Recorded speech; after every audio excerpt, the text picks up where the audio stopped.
30년 동안 외면했던 아버지 장례식장에서 알게 된 진실. 아버지가 돌아가셨습니다. 그런데 저는 눈물이 나지 않았습니다. 오히려 이런 생각이 먼저 들었습니다. 이제 끝났구나. 1. 어린 시절 오해의 시작. 나는 어릴 때부터 아버지가 싫었습니다.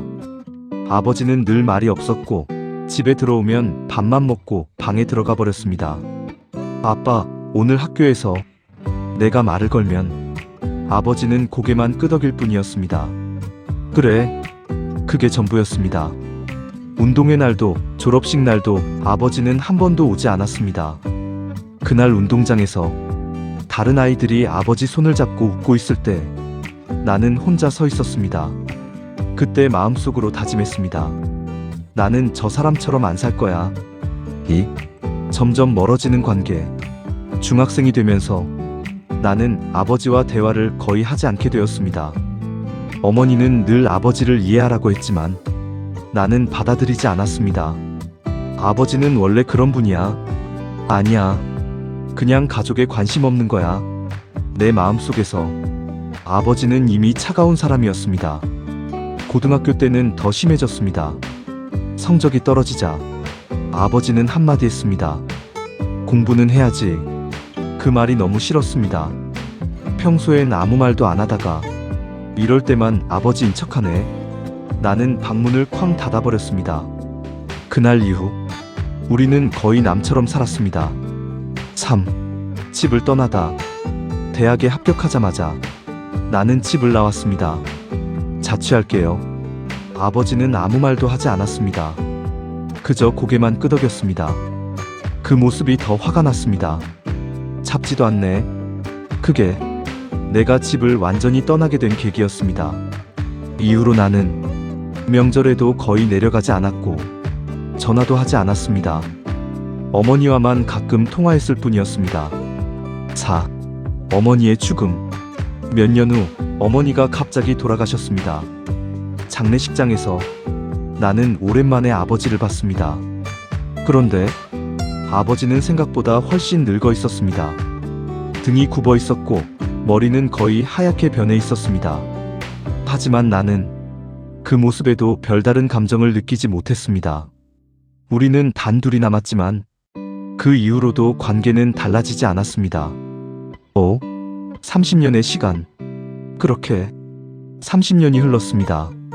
나는 가정을 꾸리고 아이도 키우며 살았습니다. 그런데 이상하게도 나는 내 아이에게는 다정한 아버지가 되고 싶었습니다. 어릴 때 내가 받지 못했던 걸 다 해주고 싶었습니다. 하지만 가끔씩 아버지 생각이 떠올랐습니다. 그럴 때마다 나는 스스로를 설득했습니다. 연락할 필요 없어. 이미 늦었어. 6. 아버지의 죽음. 며칠 전 전화 한 통이 걸려왔습니다. 아버님이 돌아가셨습니다. 순간 아무 생각도 들지 않았습니다. 그리고 장례식장으로 향했습니다. 7. 장례식장에서 빈소에 들어갔을 때 나는 잠시 멈춰섰습니다. 사진 속 아버지는 내가 알던 모습보다 더 작아 보였습니다. 그때도 눈물은 나지 않았습니다. 그저 낯설었습니다. 그런데 그때 한 노인이 다가왔습니다. 혹시 씨 아들이세요? 나는 고개를 끄덕였습니다.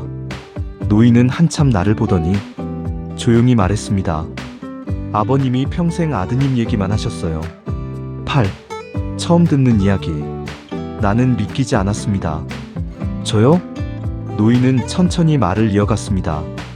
아드님 대학 보낼 때 밤에 공사장에서 일하시다가 손을 크게 다치셨어요. 나는 아무 말도 할 수 없었습니다.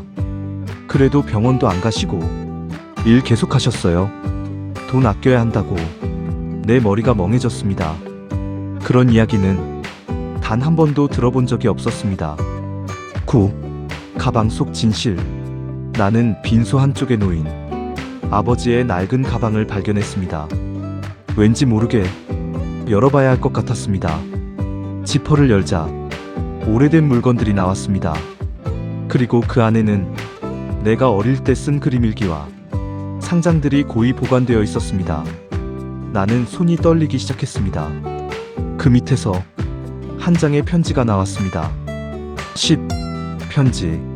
아들아, 아버지는 말을 잘 못하는 사람이다. 그래서 한 번도 사랑한다는 말을 못했다. 하지만 너 잘 되는 게 아버지 인생 전부였다. 혹시라도 아버지가 없어지면 이 편지를 보게 될까봐 남긴다. 미안하다. 그리고 고맙다. 11. 무너지는 순간. 그 순간 나는 주저앉았습니다. 눈물이 멈추지 않았습니다. 나는 평생 사랑받지 못했다고 생각했습니다. 하지만 사실은 너무 조용해서 보이지 않았던 사랑이었습니다. 마무리. 나는 그날 처음으로 알게 되었습니다. 사랑은 항상 따뜻한 말로만 오는 것이 아니라는 것을, 때로는 말하지 못한 마음으로 평생 남기도 한다는 것을, 그리고 이미 늦었다고 생각했던 순간에도 우리는 무언가를 깨닫게 된다는 것을. 여러분은 지금 사랑을 제대로 표현하고 계신가요?